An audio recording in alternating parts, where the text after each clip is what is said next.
Greetings, ladies and gentlemen, and welcome to today's edition of Tales from Outer Space, where I take stories from across the internet and read them for your entertainment. This particular story is called The Trials of Beren Thunderpeak, written by ack1308. This is a bit of a long one, so strap in for the journey. Company, halt! Up ahead, Beren saw Lieutenant Guildenstern thrust up his fist in the all stop gesture, while Sergeant Ladders bawled out the order. The column of troops winding through the trees stamped to a halt, obviously pleased at their respite. Behind them, the supply train of mules took a little longer to stop, but they didn't want to walk any more than the men did. Pulling his horse away from the column in anticipation of the following command, "Company, fall out!" Beren heeled it gently in the ribs to urge it forward. At the head of the column, Guildenstern was consulting with one of the two specialists the brass had decided to send along with the troops. As he rode on, he let his hand reach down and touch the leather case, holding his longbow, just to make sure that it was still there. The things cost way too much gold to risk losing en route. The specialist in question, a long, lanky fellow named Redmond, whose expression suggested that he was trying to peer over the horizon, didn't look around as Beren rode up. Beren hadn't seen enough of him to form a proper opinion, but the man rarely seemed to shave and only had the vaguest idea of military propriety. He rode a scraggly pony that had to be stronger than it looked, given that it bore Redmond's weight, and could still outpace Beren's saddle horse on a day's ride. "Ah, Sub-Lieutenant Thunderpeak, good," Guildenstern said as Beren came up to them. He dusted a speck off of his tabard and gestured at the landscape ahead. "You grew up around here, didn't you?" "Not here, no, sir," Beren felt compelled to say. "A dozen leagues to the south, I'd say. What's the problem?" "The problem is that your goddamn stupid map's wrong," Redmond cut in, his accent harsh and uncompromising to the ears. He pointed dead ahead. "That is, to the east. You got a gorge crossing our path there. One of the two men at a time could scramble down, cross over the river, climb up at the other side. But you go downstream and might," he shifted his arm to the left a little, "there's an easy ford." "Our orders are to carry on to the east and cross over on the ford that's on the map," Guildenstern said stiffly. "But like I'm telling you, there ain't no ford there," Redmond said. "We try cross it there, we'll lose maybe 1 man in 10. Some'll drown, some'll fall and bust their old full necks." He patted his neck of his pony, which swung its head around and tried to bite his leg. Casually, he pulled his hat off and swatted it across the face, and it gave up the attempt. "I'll get the cross with this idiot hoss, but none of your hosses will make it." Beren saw Guildenstern beginning to swell up in anger. Sir," he intervened. "What is it, Thunderpeak?" snapped the lieutenant. "I was just wondering how far ahead the scorch was. Redmond and I could go in ahead and look it over." He checked the angle of the sun, then turned to Redmond. "It's nearly midday. How long would it take us to get there and back?" Redmond replaced his hat on his head, then tilted his head back to stare in his turn at the sun. He cogitated for a moment, then spat off to the side. "Bigger 2 hours, more or less." Guildenstern glanced at Ladders, who nodded. "I'll have the men start cutting firewood and watering the horses and mules," the sergeant said. "There's a stream just over there." "Good." Once more in charge, Guildenstern dusted his hands off. "Make it so. Thunderpeak, go with Redmond and see about the scorch." "Yes, sir," agreed Beren. He watered his horse at the stream less than an hour before, and the forest had made for quiet, shady riding. He turned his horse, then waited for Redmond. The scout clicked his tongue, causing his pony to jolt into action. Together they rode away from the halted column. For the next 10 minutes they rode side by side, the silence broken only by the clopping of hooves and the trilling of birdsong. Beren kept his eyes moving. While it was unlikely for enemies to be out and about, to be killed from an ambush meant that he would be just as dead. "Thunderpeak," Redmond said, his name almost meditatively. "Yes?" Beren looked down at the man. Despite how tall Redmond was, the relative heights of their mounts put the scout's head a foot lower than his. "Was wondering how you ended up with a dwarven name, is all." Redmond seemed to neither know nor care about any offense he might give from a query. "That's easy," Beren replied, a little devilman spurring his reply. "My father's a dwarf.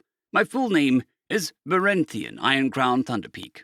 Redmond blinked at that, then stared up at Beren. "So your ma's a what? Human? Elf? Can't rightly tell." "Oh, she's a dwarf, too." Beren couldn't hold back his grin at the look of Redmond's face. Still, it was too funny to feign ignorance. "What?" "There is no way," grated Redmond, "that you're a goddamn dwarf." Beren replied in his parents' language, with the same joke that he told over and over since his youth. Of course I'm a dwarf. I'm just tall for my height. It had been a while since he'd spoken it out loud, but the rhymes were still there. The hells, blurted the scout. Where in the name of all the gods did you learn to speak dwarvish that well? At my father's knee, Beren explained, patiently, then took pity on the man. I'm an half-elf, but I have no memory of who my birth parents were. They were killed by bandits when I was an infant, and I was taken in by a couple of travelling dwarven metalsmiths. Jatunthian and Ladalia and Thunderpeak saved my life and raised me as their own. My blood, I'm half-elven. My heart, I'm dwarvish. Redmond shook his head. Well, don't that beat all? He eyed Beren's clean-shaven jaw. I see that you ain't following all dwarven traditions. Beren chuckled. I can't grow one to save my life. It comes out all patchy. Besides, it itches. He remembered the time he tried to emulate Sergeant Landis's magnificent sideburns. The result had not been impressive. In the end, he'd shaven it off before anyone had to order him to do so. Redmond shook his head again. Well, I'll be a half-elven dwarf who can't grow a beard. And I'm still probably not the strangest thing you'll see in this army, Beren said with a grin. Ain't that the living truth? Chuckled Redmond. Hey, you recollect that other guy we're dragging along with us? The one that looks like someone pulled clothes onto a potato sack and animated it. What's with him? At the mention of the other specialist, Beren had to admit that Redmond's description wasn't far off the mark. Be nice, he said, attempting not to smirk. Hadron's trying. Yeah, he's real trying, muttered Redmond. He don't even know how to brush down a hoss. I'm not surprised. Wizards don't get much chance to learn that sort of thing. Beren raised his eyebrows at Redmond's astonished stare. Didn't you know? Slowly, Redmond shook his head. I surely did not. Hey, if he's a wizard, he trailed off. Why isn't he doing more wizardly stuff? Beren shrugged. I don't know. Maybe he's still learning the basics? He'd seen the guy light a campfire with a muttered word and a snap of the finger, so he was definitely good for something. It was just the horse riding, wasn't it? The guy had the same sort of grace in the saddle as the aforementioned sack of potatoes. And Sergeant Lanner still wouldn't talk about the time that he tried to drill the man in basic short sword work. For that matter, Beren wasn't sure how Hadron had managed to stab himself in the neck with his own practice weapon. All he knew was that the wizard wasn't allowed access to anything more dangerous than a dagger. Looks on the right side, Redmond suggested. Maybe he'll fall off his horse and break his leg, and they'll have to send him back. As tempting as that picture was, Beren shook his head. He's a member of the company, just like you. We're all in this together. If the higher-ups think that we need a wizard, we have a wizard, no matter how inept he is. Yeah, well, good thing he ain't marching with the rest of the foot sluggers, Redmond noted. He'd be about a half-mile out by now, carrying his sorry ass. True, agreed Beren. Actually, something I've been meaning to ask. Redmond tilted his head towards him. Yeah? Your sword, Beren indicated with the slim rapier that rode on Redmond's hip. Where'd you get it from? It looks old. Plus, though he wasn't sure how to say it, it didn't strike him as the sort of weapon an army scout would be carrying. Redmond chuckled. It is. I don't know how old. In my younger days, I dabbled in adventuring. You know, finding lost cities and digging out the treasure. Found this one in what used to be an armory, right next to a longsword set with gold and jewels and stuff. But one of the other guys I was with grabbed the shiny sword first. I was down to a dagger because of something that ate my last sword, so I took up this one. He drew the blade and held it up to the light. As he turned it, the slim length of metal gleamed and threw back odd reflections. If you look at it just right, it's got some kind of writing on it. Beren tilted his head and squinted. He could see the writing, but it made no sense to him. Well, it's not dwarven or elven. Is it magical? Does it glow or throw fireballs or something? Redmond snorted. I wish. No, it just never rusts or needs sharpening. Sharp as the day I pulled it off the rack. He twirled it through the complicated motion, then resheathed it. Still, sounds very useful, Beren imagined, not having to spend time every day making sure his short sword had a usable edge. What about that shiny sword? What could it do? Yeah, that, Redmond rolled his eyes. Halfway through that night, it possessed the poor bastard's mind. I was off having a leak, and I heard the screams. By the time I got my breeches fastened and my sword in my hand, he'd slaughtered everyone else and was coming after me. I went up to the nearest tree I could find and climbed as high as I could. He tried to come up after me, but he couldn't or wouldn't put the goddamn sword down, and he couldn't climb one-handed. He heaved a gusty sigh. 3 days he kept me at that tree. 3 days I starved and thirsted. I pinned my tunic to the tree with a sword so that I wouldn't fall out when I slept." "How'd you get out of it?" asked Beren. Redmond laughed shakily. "On the 3rd day, he started hacking at the tree with the sword. He must have taken offense because it sprang back and skewered him like it's been trying to do with me. It took me another 6 hours to dare climb down. He was dead all right. The sword whispered to me, but I found the biggest rocks I could find and piled them all over him until I couldn't hear the whispering anymore. I kept adventuring after that, for a while, but the fun had gone out of it for me. So a few years later, I went and signed up as an army scout." "Damn, that sucks." Redmond grunted in agreement. Beren saw him glance up at the sun and frown, but the scout said nothing. They rode on, passing the odd commons as they rode into deeper woods. Redmond seemed to be picking his way more often than not, though Beren had no trouble. This was, of course, due to his elven heritage. To him, the dimness under the trees was as blight as the open clearings they'd been riding through. When they reached the gorge, Beren could see Redmond was correct. There was a trail down, but it was steep and more suited for mountain goats than unencumbered men. He was dubious about Redmond's claims that his own pony could get across, though the beast was probably on the nimble side. There would be no way, short of constructing a hoist with the block and tackle, of getting the wagons and pack mules down one side and up the other. He dismounted and walked up and down the gorge ways, but found no easy path down. While he was out of the saddle, he took the time to relieve himself, then noticed that Redmond had already done so. "So you find a way down?" the scout asked, sitting in the shade of the tree, his hat off. "No," Beren said feelingly. "The lieutenant isn't going to be happy." Redmond didn't answer. When Beren looked over, the scout was peering at the sun, shading his eyes with his hand. He looked himself, squinting against the glare. "What's up? Is it just me, or is the sun not as bright as it was this morning?" asked Redmond. Beren shrugged. "I can't tell. You think it's an eclipse or something?" He'd heard about those, but never actually seen one. "Not an eclipse," Redmond's voice was firm. "I know what those look like. This ain't it." Beren mounted up and turned his horse back the way they'd come. Maybe some sort of haze over the sun? It was all he could think of. A grin came across his face, or maybe a dragon flying really high up and blocking out the light. Redmond made a rude noise. "Dragon my ass! Let's get back and give your boss the bad news." He clicked his tongue twice, and the pony broke into a trot.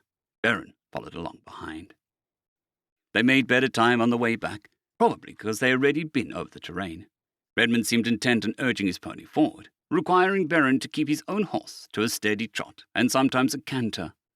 Beren wasn't sure of the need for the rush, but he didn't query the scout. Not a wilderness man himself, he couldn't guarantee to be able to tell what was important and what wasn't. By the time they returned to the column, the men were spread all over, sitting in groups around trees. A few small fires had been lit, and Beren could smell meat roasting here and there. Camp followers were circulating among them, all sitting with their chosen men. It wasn't something Beren really had an opinion about. So long as they didn't cause trouble, he didn't care. Redmond reined in and stepped off his pony in one easy move.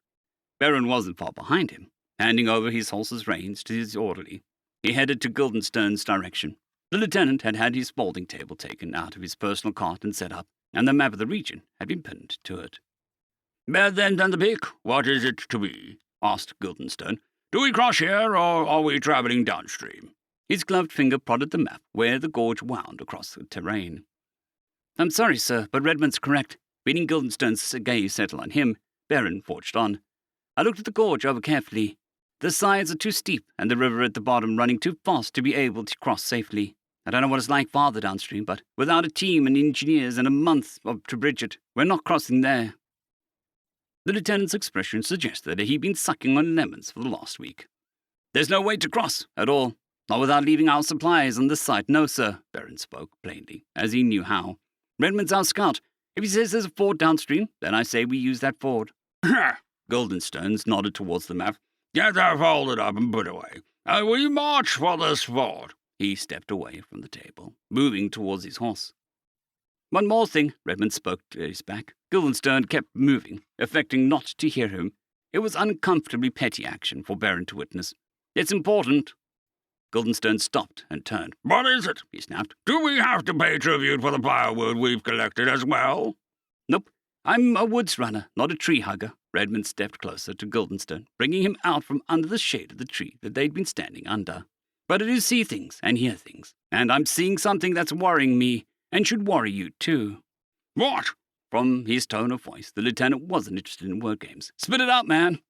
"The sun." Redmond pointed skyward, to the great golden orb that was even now beginning to long slow arc towards the western horizon. "It's not as bright as it was this morning." Guildenstern didn't even pay him any courtesy of looking up. "Nonsense," he said flatly. "The sun is the sun. A dust haze, perhaps, kicked up by the men." "Nope." Redmond's tone was absolute. "I noticed it shortly after we stamped out, and it ain't got brighter, even when we were at the gorge. Sun's not as bright as it should be, and that's a fact." "I say again, nonsense." Guildenstern turned to Beren. "Sub-Lieutenant Thunderpeak, do you see this thing he speaks of?" Beyond Guildenstern, Beren could see Redmond's eyes boring into him. He wanted to back the scout up, but in all honesty, he could not see any change in the light. No, sir," he admitted reluctantly. "But I am not the woodsman Redmond is. It's possible I'm missing something. I don't believe he's lying about this." "But you can't see it," Guildenstern repeated that point. "It's right there," insisted the scout, his tone full of bitterness that even Beren was abandoning him. "Can't any of you see it? It is not unknown for the sun to go behind a cloud, or be eclipsed by the moon, or a dozen other reasons," Guildenstern said. "A little dimness isn't cause for alarm." Actually, if I may." It was Hadron, the wizard, an overweight, sweaty man of somewhere between 25 and 40. He was wearing a tunic and breeches, because robes make terrible horseback riding apparel. Even in those, he would never be mistaken for anything remotely military. I make a small study of the heavenly bodies, and, if I may say so, this is not the right time for an eclipse." He took off his spectacles and peered up at the solar orb. It might actually be a little bit dimmer than I recall it being. I would have to consult my looks. "And where are your books?" asked Guildenstern sharply. Back in my rooms, the cottage where I was studying before I was told I was coming out with you." Hadron shrugged helplessly. "If I but known you would be pressing me with those astronomical conundrums, I would have gladly brought them along. In fact, I inquired of such things happening, and I was firmly informed that no such eventuality—" "Enough!" barked the lieutenant. "Stop talking before I have your tongue cut out. So even if it's dimmer, you cannot tell us why. Is that it?" Beren was reasonably sure Guildenstern would not have his threat carried out, even if he had the authority to do it, which he almost certainly did not. But Hadron clamped his lips together and nodded instead of answering out loud. "Well then," Guildenstern decided with a dismissive wave, "even if it is dimmer, which I doubt, there is likely some natural cause. But it doesn't matter, because tomorrow the haze, or whatever it is, will have gone on its way." He fixed a glare on Redmond. "So we'll hear no more of it. Do you understand?" For a long moment, Redmond glared right back, and Beren feared for his well-being. Then he spat off to the side. "Yep," he declared. "I got it." Turning on his heel, he strode off to care for his pony. "Good," Guildenstern said to his back. Then he moved his attention to Beren. "This man is incorrigible. No discipline." Beren noted that he hadn't lowered his voice at all, which meant Redmond likely heard every word. "He's good at what he does," he offered. Not everyone got along with military discipline, he knew. Redmond struck him as being in that number.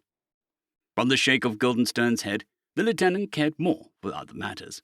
No respect at all." He drew a deep breath and dusted off his tabard. "Sergeant Ladders!" "Yes, sir." The sergeant came hurrying over. "Get the men on their feet. We march in 10 minutes. "Sir!" Ladders moved off, already shouting commands. As the temporary bivouac dissolved into a controlled chaos of an army on the march, Beren went looking for his orderly. He needed a drink of water and a bite to eat before he himself got back into the saddle, and he knew he had 10 minutes to do that. By the time they made camp that evening, they were within sight of the gorge and the ford that Redmond had promised them. The scout made no more mention of the dimness of the sun, but Beren caught him scowling at the sky a few times. As was the company's practice when they bivouacked for the night, they set up a brush palisade around the entire camp, with tents in neat rows, and the horses tethered where they could get to their fodder. Beren had paid extra for grain feed for his horse, and the beast seemed to appreciate the nosebag. He was weary from the day's riding, so after a wash and a change and a brief amount of socializing with his fellow officers, he headed for his tent. To his surprise, Redmond was waiting for him. Beren divined his intent almost immediately. However, he didn't want to rebuff the man after the camaraderie they shared on the trail, so he put a serious look on his face. "Redmond, how are you?" "I'm worried," the scout confided. "Worried that I'm seeing something that ain't there." He shaded his eyes in his hands as he peered towards the sun. "Nobody but me and the wizard sees it, and he's not even sure." Beren didn't know what to say. Whatever Redmond saw, he was missing. "Maybe it'll be fixed by the morning?" "And maybe it won't." Redmond headed off between the rows of tents. Shaking his head, Beren ducked into his tent and pulled the flap closed. He stripped down to his underwear and climbed into his camp cot. As he rolled over and closed his eyes, he smiled to himself. He had all the respect in the world for Redmond, but he just couldn't see where the man was coming from with his talk about the sun going dim.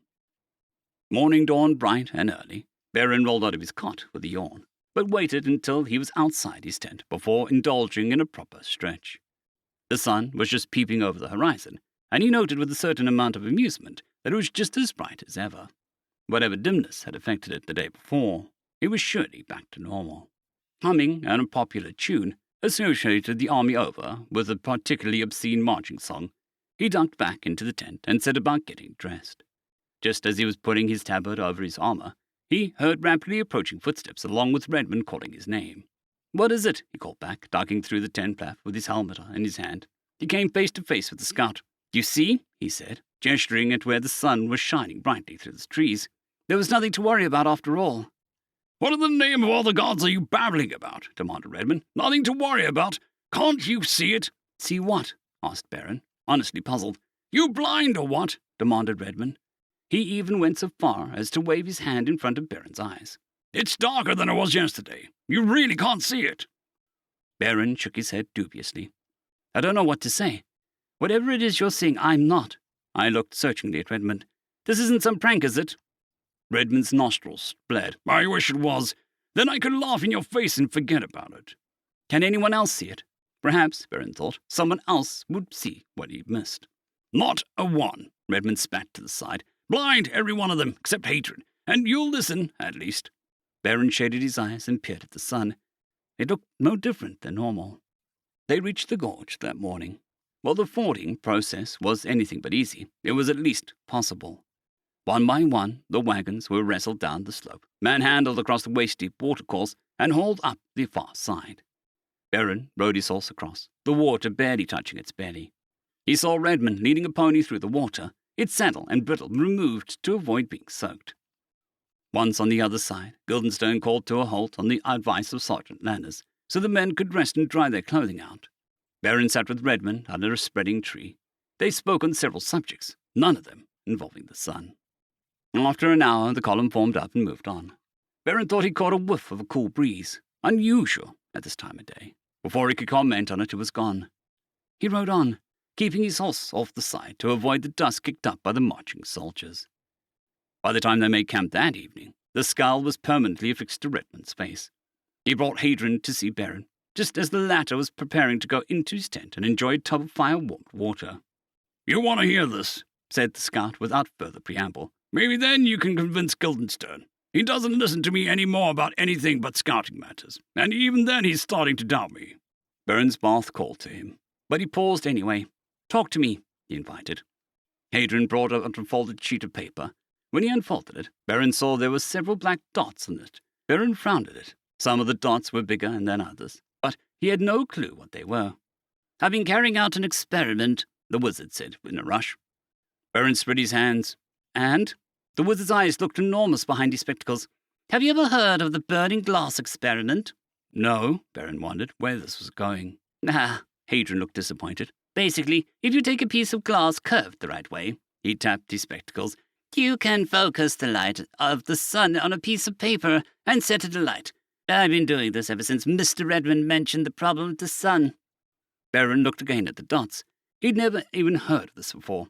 "The sun burns paper?" He looked at Hadrian's spectacles. "That's some sort of magic, right?" "Yes," Hadrian said.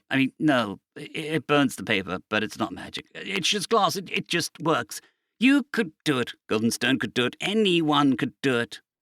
Beren deeply doubted that, but now that he knew what they were, he could see the charring on the paper. The dot on the far left was a burn all the way through, while the one on the far right was far weaker. Wait, he said, belatedly getting it. These are in order of time. Yes. Hadrian tapped the far left one. Yesterday, midday. He tapped the far right one. Today, just before we made camp. I timed each burn with a minute glass I happen to own, and as you can see, the intensity of each burn is less than the last one. So you're saying the sun is less capable of burning paper than it was yesterday, Beren sighed. I'm sorry. I can't take this to Guildenstern. He wouldn't understand. I don't really understand. I mean, I believe you, but the sun doesn't look any dimmer than yesterday or the day before, and I can't explain what I don't understand. But the paper. Hadrian waved it like it could solve all their problems. Beren grimaced. Guildenstern would throw it in the fire. I didn't see you make these burns, so I can't tell him how it's done. Oh, Hadrian's face fell. I won't bother you any more, then. Taking his paper, he shambled off through the lines. Shit, Redmond's brows drew down. Then he gave Beren a hard look. Well done, you kicked a puppy. What am I supposed to do? Asked Beren helplessly. Lie, maybe. Redmond scowled into the darkness. I got dark earlier tonight. Didn't you notice? Beren tilted his head. Not really. I had other things on my mind. Are you really so worried about the sun being a little dimmer than normal? Redmond scowled. I don't know if I should be, and that scares the piss out of me. I don't understand. Beren was telling the honest truth. Okay, look at it like this. Redmond held up 3 fingers. Suppose it is like his high and mightiness things, and it ain't nothing. He folded down his first finger. Nothing to worry about. But what if it's something that's happened and is not going to change back? He folded his second finger. That's something for the big wizards and stuff to worry about. Not me and you, except where we gotta bundle up a bit more at night. Following me so far? Yeah. So 2 out of 3. It's not really our concern, right? Right, Redmond nodded, then folded down his last finger. But suppose the sun dimmed today and kept getting darker tomorrow and darker the day after until we couldn't see it at all. That's something I don't know about. But we'd have to worry real hard. How many of these foot sluggers are going to go nuts if it gets dark and stays that way? He probed Beren in the chest with his hard finger. What about you? Could you stand being in the dark all the time? Beren shrugged. I don't mind the dark. It wasn't as if he actually needed a light source. Yeah, that's what they all say. Redmond shook his head. Think about what I said. He headed off through the tent lines. Beren watched him go, then shrugged and ducked back into his tent. The bath water wasn't hot anymore, but it was still warm. He didn't want to seem as though he didn't care about what Redmond thought, when they literally couldn't see what the man was talking about. It was hard to get excited about it. Hadrian's paper, on the other hand, was definitely interesting. He'd never heard of burning glass experiment before tonight, and still thought it sounded like magic, setting paper on fire with glass. He settled back into the tub. He sighed. With any luck, the sun would be brighter again tomorrow. Not that he'd be able to tell the way things were going. And Redmond and Hadrian would be able to get back to the business of being specialists. Beren came out of a dream sleep where he was chasing the sun, which seemed determined to hide behind every rock, tree, bush, and tent in the vicinity. An overly bright light source shone through his eyelids, and he raised his arm to shield his vision, even as he opened his eyes. What is it? He mumbled. Get that thing out of my face. Sorry. Redmond didn't sound sorry at all, but he lowered the lantern. Come on, you have to be able to see this. See what? Rolling out of his camp cot, in bare feet and underwear, Beren stood up, rubbing his eyes. Couldn't this wait until morning? Sun'll be up in a little bit, Redmond said tersely. Wanted you to see the sunrise. Won't be much of one. Why? Beren stumbled from his tent. It was dark outside, apart from the wide pool of light spilling from the lantern. But that was because the sun wasn't up yet. Because there's a damn old glow in the sky, Redmond pointed east. See? Beren looked. There's a glow there. It looked perfectly normal to him. Not much of one, insisted Redmond. Looks like every other sunrise glow I've ever saw, Beren yawned. Can I go back to bed now? Not until sunrise, insisted Redmond. And then I won't be able to sleep at all, because it'll be reveal, Beren groused. Fine, I'll watch the sunrise, but I won't enjoy it. The sharp stones and the bare earth were hurting his feet, but he didn't care anymore. Listen, if the sun is normal today, will you drop it? You're on Guildenstern's shit list as it is. I'd be happy if the sun is the same as it was yesterday, Redmond said, his voice as gloomy as their surroundings. But I don't think it will be. Slowly, the glow in the sky brightened, and then the top edge of the sun burst over the horizon. Beren watched for the first few rays of light climbed across the sky, then angled down until they were illuminating the campsite. It may have been his jaded pessimism, but it seemed like every other sunrise he'd ever seen. Well, son of a lich! Redmond didn't sound the slightest bit happy. Beren rubbed sleep from his eyes and yawned again. What? It's not what you expected. Redmond stared at him. Seriously, what's wrong with your goddamn eyes? Can you not see this? The next tent over opened, and Sergeant Lanners poked his head out. What the hell's this, Sorry, sir, I didn't see you there. He stepped out of the tent and stood upright. What's the matter, sir? Is Scout Redmond bothering you? Is this whole, the sun is going out thing again? It's not a problem, Sergeant, Beren said firmly. Beside him, Redmond had tensed up. Beren took hold of the scout's upper arm and walked him away a few paces. This is not a fight you want to pick, he murmured. Lanners has Guildenstern's ear. Redmond reaved a grieved sigh. I might just go anyways, he muttered. I know you think I'm going loopy, but I swear, I think you're all gone blind. You think it's dimmer than before? Sure, there's orc screw in the bushes. It's dimmer. It's maybe half as bright as it used to be, little less. Beren raised his eyes to the sun, shading them from the glare. After a moment, he took his hands away. I don't get it. It looks just as bright, but it's not hurting my eyes. Because it's not as bright, Redmond's tone was patient. Your eyes just think it is. I don't understand. Beren was saying that a lot these days. I've been talking to Hadrian, and he's explained a lot of that's been confounding my head about this, Redmond said. Once you get past all them big words he's so overfond of using, that is. Now Beren was actually concerned. Given the scout's distaste for the wizard, the fact that he was voluntarily spending so much time with the man was cause for worry. This might actually be serious. And what did he explain? He says our bodies and brains got all kinds of tricks to keep us thinking we're comfortable, the scout said. The normal suns are might too bright for us, so our eyes block a lot of it out. We lose some light, they stop blocking it so much. This year's happening so slowly our eyes are adapting, so we don't see it.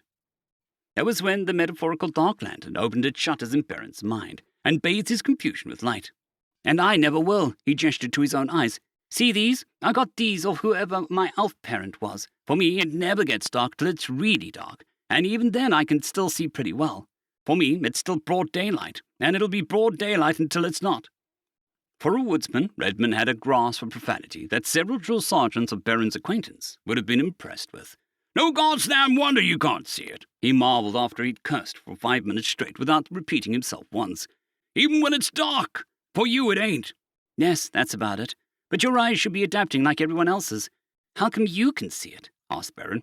Long training in all things natural and unnatural. Redmond never cracked a smile. The light level looks the same, but it feels wrong to me. Beren nodded.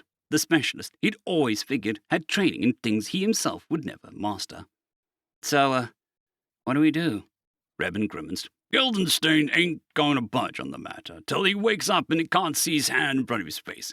And as his tongue is stuck so far up Guildenstern's dunghole, then he won't see nothing till his lord and master sees it. So it's up to us to start making plans on what to do. That sounds like mutiny, Beren noted. He didn't like the idea at all. Guildenstern may have bought his commission, and he may be an idiot sometimes, but he was still Beren's commanding officer, whom Beren had sworn an oath to obey unto death. Nope, Redmond shook his head. If the sun don't go out, we forget we ever made plans. But if it does, we're going to need him. We present the plans to your boss, and he can pretend he thought them up, all by his lonesome for all of me. So long as we can get him ready for when it happens. If it happens, Beren tried to tell himself that he was being pragmatic. After all, the sun had never gone out before. Why would it start now? Whatever paddles your canoe. Redmond looked thoughtful. We can't do this on our own, so gonna need to bring some folks in on it. Not too many. From being concerned about mutiny, Beren was now more worried about being caught with the appearance of mutiny. People talk. Redmond snorted. Teach your grandma to suck eggs? I know who gossips in this camp and who keeps their eyes open and their mouths shut. Okay, I'll leave this with you. So if that actually gets us bad as you think. When it does, Redmond corrected him. Deciding to humor him, Beren nodded. Very well. When it does, we're going to need to get everyone together to keep them safe. So some kind of palisade, maybe even a stockade. I'll leave that to your military expertise. Redmond rubbed his chin. Food's going to be a problem. A big problem. Your cook's brought supplies? Enough to feed everyone for 2-week deployment, with another 2 days on top as a safety measure. Beren rubbed his chin. It might change back in 2 weeks. Or it might just keep going. After that, yeah, food is going to be a huge issue. He looked to Redmond. Suggestions? Soon's it's dark enough that even Guildenstern can see it's happening, we start pasturing the animals and grass, not grain. We collect all the seeds, fruits, roots, and other edible bits for all the plants around here. We cut down all the trees that we can get into less than an hour's walk and collect the wood. Redmond's tone was intense. We slaughter our animals and salt the meat, smoke what we can't salt, which means we gotta build smokehouses as soon as we can. Anything we can preserve, we will, including that grain you've been feeding your horse on. We can grind that and make bread and whatever. And we're rationed the hells out of what we feed everyone. Stretch it as far as we can. Some of the soldiers and their women might have food for their own, Beren pointed out. They'll keep it back and try to draw normal rations at the same time. It was, regrettably, human nature. Once this gets dire, we've got to declare hoarding and stealing food like mutiny. Redmond didn't look like he enjoyed saying that, but the necessity was there. We can't have nobody thinking they can get away with it. Right, Beren nodded. I'll go talk to a few people I can trust. You do the same. Whatever we can get away with doing before this gets serious, let's get done. But only things that we can walk back if the sun gets bright again, mind you. Redmond nodded. I like the way you think. As he watched the lanky scout walk away, Beren shook his head. I hope he's wrong. I really do. He had a sneaking suspicion that he was being far too optimistic for his own good. Smokehouses, whatever for? Guildenstern looked at Beren suspiciously. Don't we have enough smoked meat already? Sir, not really. Beren waved towards the wagons that carried the food. I spoke with one of the cooks who said some of the smoked meat was badly done. He found maggots in it. He wants to do some more. As he'd anticipated, the word maggots was enough to make Guildenstern turn pale. Whatever you want, Thunderpeak. Just make sure they do it right this time. I'll definitely do that, sir. Beren turned away and was half-dozen steps on his own way when Guildenstern spoke up. Thunderpeak. He turned. Yes, sir? When we get back to the barracks, do find out who sold us badly smoked meat, and have him flogged to within an inch of his life. There was no such man, but Beren nodded seriously. I will do that, sir. 2 days later, the camp was in an uproar. From the way people were carrying lit lanterns around, Beren gathered that everyone else could now see what Redmond had been telling them. Overhead, the sun was a ghostly blur, as if seen through a cloud. Guildenstern was in absolute panic, but he was trying to disguise it with an authoritarian bluster. What has done this, Thunderpeak? How's that scout of yours? Beren refrained from reminding Guildenstern that Redmond was actually his scout. Redmond, he suspected, would not appreciate it. I will, sir, but this sounds a lot like what he was trying to warn us of. What's caused it, we don't know. All we can do is try to survive it. Survive? The frightened look in Guildenstern's eyes turned to something approaching terror. You mean we might die in this darkness? Given that the nighttime happened roughly half the time, it was a very common occurrence to die in darkness. But he didn't think the lieutenant was referring to that. The possibility is there, yes, sir, he said carefully. What do we do? A moment later, Guildenstern caught himself, and he cleared his throat. I meant, I will hear your suggestions and see if they align with my own thoughts of the matter. Beren wasn't exactly surprised by the way the lieutenant was approaching matters. Neither was he overly concerned. He just hoped that Guildenstern would pay attention and not discard something because he didn't like it. As if thinking of matters on the spot, Beren began to speak. Most of the ideas came from Redmond. He hated to steal the scout's glory, but Redmond cared nothing about glory.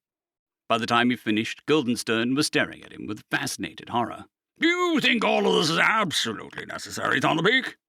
I'd rather think it is and be wrong than think it isn't and be wrong, sir. Beren kept his face straight as he quoted Redmond word for word. Ah, of course, good point. Guildenstern waved his hand distractedly. Go! I must think on your suggestions. Beren went. Here's hoping Guildenstern will see reason. A week went by. The darkness did not lift, but settled in until there was in fact of life. Beren could see it lurking in a circle around him, even as everything within that circle was visible in shades of grey. Nearly everyone in the camp was a normal human, and thus subject to the darkness.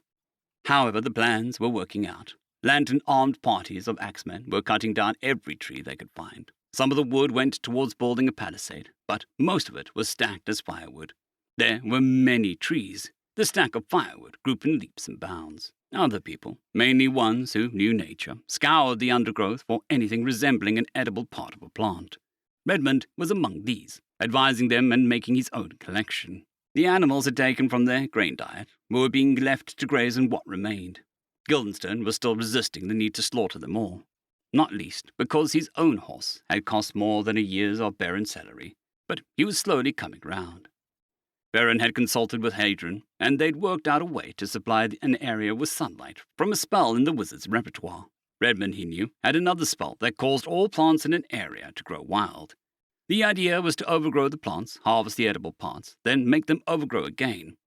The overgrowing would take place during the hour in which Hadrian could supply sunlight. It was going to be hard, and there would be inevitable setbacks, but Beren honestly thought that they had a chance of getting through this. After a month, things were looking a little more grim. The darkness had yet to abate, and there were more mutterings amongst the men about how the diet of wild plants was leaving them thin and weak. They'd slaughtered all the animals they could get their hands on, and smoked the meat. There was salt to cure it as well, but that had run out relatively quickly. But now it was crunch time. Beren went out every day with his bow to see if he could find anything to kill and bring back. But game was getting more and more scarce. Guildenstern had sequestered himself in his tent and was issuing wilder and wilder proclamations, none of which Sergeant Lanners was actually passing on to the men. Beren was passing by one day, as one of those few who didn't need the light source. He could pass unnoticed almost anywhere, when he heard an argument between two men. Guildenstern, he gathered to his horror, was suggesting that lots be drawn once a week and the loser be sacrificed and fed to the others, to keep the majority going. Lanners had jumped on that idea with both hobnailed boots and squashed it for good and all. Also, Beren thought. 2 months in, some of the smoked meat was going bad. Every tree had been cut back as far as Beren could walk in any direction, and the heap of firewood was high. But fires would keep burning all the time, so the wood was gradually being depleted. The little hothouse idea was working, after a fashion, though the food gathered from the plants Redmond was force growing was sour and unsatisfying, and getting more so all the time. Everyone was pale of face and red-rimmed eyes. Those men without duties huddled in their bivouacs, staring into the darkness. Some said it stared back. Guildenstern had been found dead, stabbed repeatedly with a large chunk of flesh cut away from his arm. Beren tried his best to find the culprit, but he had no leads. It was someone, he surmised, who had overheard the man's words about people drawing lots to sacrifice themselves. Beren lost track of the days when he heard Redmond's voice swearing and cursing up a storm. He hurried to where the scout was pacing around, staring at the ground. "What is it?" he asked. "The goddamn wizard's gone," snapped Redmond. "Gone? Gone how?" Despite having lost a good deal of weight since the darkness began, both from lack of food and walking back and forth to cast his sunlight spell over the plants, Hadrian was not the type to simply start walking away from the stockade they'd built. Or did Redmond mean gone as in dead? "I'm seriously screwed if I know," Redmond pointed a savage finger at the tent. "See for yourself." Beren pulled back the tent flap and stared. What in the names of the old gods? Before him was a camp cot that Hadrian had used. Besides it was reams of notes the wizard had made about the onset of the darkness and what was done to make life possible thereafter. But of the wizard himself, it was empty. Rose petals of deep red color and of delicate odor instead covered the cot in depth of several inches. "Exactly," Redmond pointed to the bed. "Where in the name of all the hells did you get rose petals from? Those are fresh, too. Some of them still have the dew on them." "What do we do now? Can your light spell keep the plants going?" Redmond shook his head, his expression dark and getting darker. "No. We can't stew these, though. It'll do us for a day or so. After that, we'll harvest what we have from the plants currently growing, and then tell the rank and file to prepare to tighten their belts some more." "We're going to starve, aren't we?" The prospect of doing so didn't frighten Beren so much as it had 2 months ago. "We might, or a miracle might happen." From the sound of his voice, Redmond didn't think much of miracles. Beren jerked awake to howls and cries, and Redmond's voice rising from above all. "Back! Back, you some bitches! Back, you! Ah!" He'd been getting into a habit of sleeping in his armor, so all he had to do was to snatch up his longbow, shield, and short sword. Coming out of the tent fast, he hurried in the direction of the fight. But when he got there, it was too late. Redmond was down, the blood gurgling in his throat. Figures crouched over him. One lifted Redmond's arm to his mouth and prepared to take a bite. Beren put an arrow into him from 50 feet away. The attacker fell, and the others stared around wildly, trying to determine where the arrow had come from. Beren shot them all, coldly and methodically. Once they were down, he approached and tried to see what could be done for Redmond. The scout was able to cast a healing spell, but that required him to be able to move his hands and speak. Unconscious, he could do no such thing. Even as Beren tried to rouse him, he stopped breathing. Beren stared at the people who'd killed his only real friend in the camp. This wasn't all of them, he knew. Some had already run off. Redmond's sheath was empty, and his prized rapier was nowhere to be seen. It was his best sword in the camp, by a long way. Cold with fury, he searched the camp tent by tent. He did not explain himself, and anyone who tried to argue was knocked to the ground. At last he found what he was looking for, the rapier, wrapped in a blanket at the foot of a bunk. He took it, ignoring the protestations of the man who'd had it, and ran the murderer through with it. Summoning the surviving members of the camp together, he held a torch overhead to keep their attention while he spoke. Redmond is dead. Some of you murdered him. I've killed the murderers, disposed of the bodies. We may die here, but we will die as people on our feet, not as animals in the dirt, tearing each other's throats out. Work with me, and I'll give you my life to protect you. Work against me, and I'll kill you myself. Is that understood? It was understood. He handed the torch to a member of the working party and walked away. Time passed. The last of the smoked meat, good and bad, was finished. Some people walked away from the stockade in the darkness and were never seen again. Others slipped away quietly in their bunks. Beren knew that he was a shadow of himself. He drank the water from the nearby stream and rationed out the last of the scavenged grain he found at the back of Redmond's bunk. Hunger gnawed at him all the time. Once in a while, a cook brought him a bowl of steaming stew. He had no idea where they'd gotten it. The store of salted meat. It tasted salty. He'd heard the people approaching from outside the stockade before they got there. A rescue party? Did they have food? He hailed them, standing atop the wall. They did not have food. Food was what they sought. Traveling across the land, they were attacking every living thing they saw and devouring it. They saw the stockade as containing yet more food. Of all the people within the stockade, he was the strongest, the most capable of fighting. Rather than waste arrows or let the attackers force their way in from a dozen directions, he jumped down into their midst. A risky move, but one he was capable of backing up. In his hand, Redmond's rapier was a living weapon. It flickered and flashed in the light of the torches they carried, and mainly the flickering and flashing was red, because it was covered in their blood. They fell before him like wheat before a scythe. Then they tried to run. That was when he shot them. He could not chance their return when he was asleep. At his command, a work party collected the bodies to dispose of them. He went back to his bunk to sleep and conserve his strength. Life became a flickering series of images. The stockade became a focus of attackers, people, wild animals, a few monsters. He slept, fought, killed, slept again. His wounds were bound, and he fought with bandages on his arms and legs. The bowls of stew were a daily thing now, but his mind was too leaden to wonder where hot food, where any food, was coming from. The stew and the rapier were the two things that kept him alive. He had arrows. This had been a military expedition, after all, but all too often the target could duck and dodge, especially at range. The rapier was more vulnerable and killed more swiftly. But each victory, each new day, wore him down that little bit more. He struggled on because he'd sworn an oath to protect these people. Perhaps 24 were left now, a few soldiers and the surviving camp followers. They cooked for him and cleaned his wounds, and he appreciated them for that. When they woke him to fight once more, he was less appreciative, but he fought. It was one more day, one more fight. He was tired, so very, very tired. 6 men surrounded him, all gaunt and hungry. They were angry with him, he could tell. He was preventing them from getting to their food. If he thought they would be satisfied with the stew, he would have offered them some, but they would not be. Somehow, he knew that. But he was not quite good enough to land a telling blow, even with a rapier. His fatigue and accumulated wounds were killing him. He would die here, beneath the weapons of these 6 unnamed men. His oath would be forsworn. And that was when the sun rose. He could have laughed at the looks of the astonished on the faces of the men. They had not seen the sun for so long that they could not understand it. Then they could not see it because of its brightness. While they were distracted, he killed them all.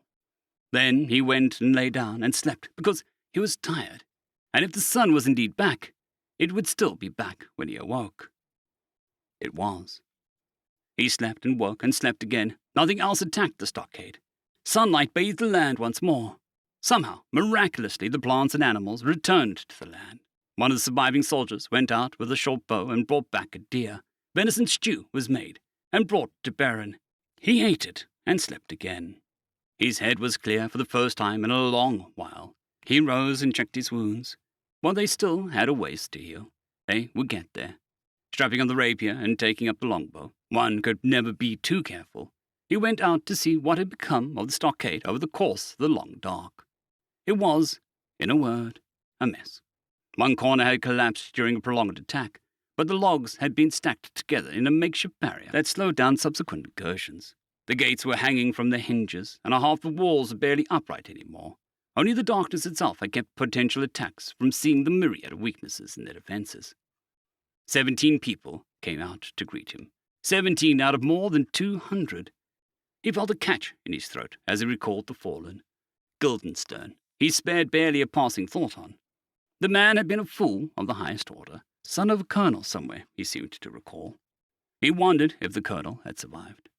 Redmond, however, had been a rock of support. Others had also fought at his side, fought and fallen, despite his best efforts to keep them safe. But none had done more than the lanky scout, whose weapon he now carried. "Does anyone—" He cleared his throat and tried again. "Does anyone know where Redmond was buried?" The people, 6 soldiers, 11 women, looked at each other silently, then back at him. "I'm sorry, sir," said one of the soldiers. He was, Beren recalled, a corporal of 20 years or so. But with the starvation and the time in the long dock, he looked 60. "I don't recall, it being dark and all." Beren nodded. He wasn't surprised. Unhappy, but not surprised. "Thank you, Corporal." He looked around the camp. "We ate all the mules, didn't we?" "Long time ago," one of the women agreed. "Oxen," added a second. "Horses, too," added another. Beren didn't want to think about the horses. His own mount had been a steady and reliable beast, and it had pierced his heart like an arrow to see the trusting animal slaughtered for meat. "Right," he said. "Well then, we'll camp here another week, gather food, regain our strength, make up travel rations. Then we'll route march back to the barracks." Nobody objected. It was little enough of a surprise. Camp followers walked behind their men, so he was the only one who had ridden a mount to get there. A week was probably more than most officers would have given them, but he considered that they had earned it, with all ordeal they had gone through. As he walked back to his tent to begin sorting through what he would keep and what he would discard, he vowed never to ever ask what was in those life-saving bowls of stew that they'd brought him in those darkest times. It took them a week to march back to barracks. They were all carrying relatively heavy loads, food plus keepsakes from their friends and loved ones. Beren did not have the heart to push them hard, and they absolutely hated it when the sun went down. He wasn't so fond of it himself. When they reached the barracks, he straightened his back and marched towards the main gates as if he were on parade. He may have failed most of his comrades, but by all gods he would not disgrace the ones that were still living. Except the outer gates were standing half open. When he realized this, he went forward more cautiously, with his bow out and an arrow nocked and drawn. Once inside the gates, he found that madness of the long dark had touched here as well. The place had been ransacked, apparently from the inside.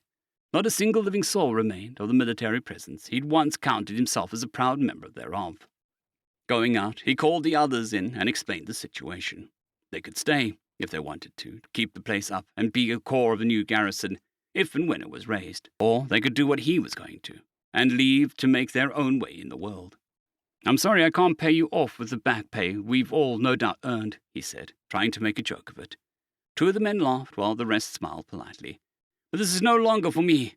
I'm no longer for it. I'm leaving. Make what you will of it." Then he walked, not marched, from the barracks. Only once did he pause. Throughout the long dark, the standard of their battalion had flown high over the stockade, though unseen in the darkness. He carried it back to the barracks himself. Now it hung in its rightful place amongst the others, tattered and more than a little ragged. One piece seemed only to be hanging by a few threads. He tore it free with a single movement, folding the piece of cloth away. He tucked it into his pocket, then stood back and saluted the standard for the last time. Turning, he left the barracks behind him. Where he was going, he did not know, but he did not think that he would ever really escape the grip that long dark held over him. And he did not think about the stew. End of story.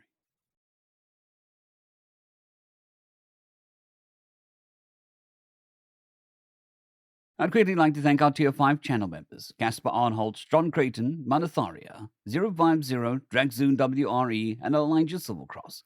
Thank you very much.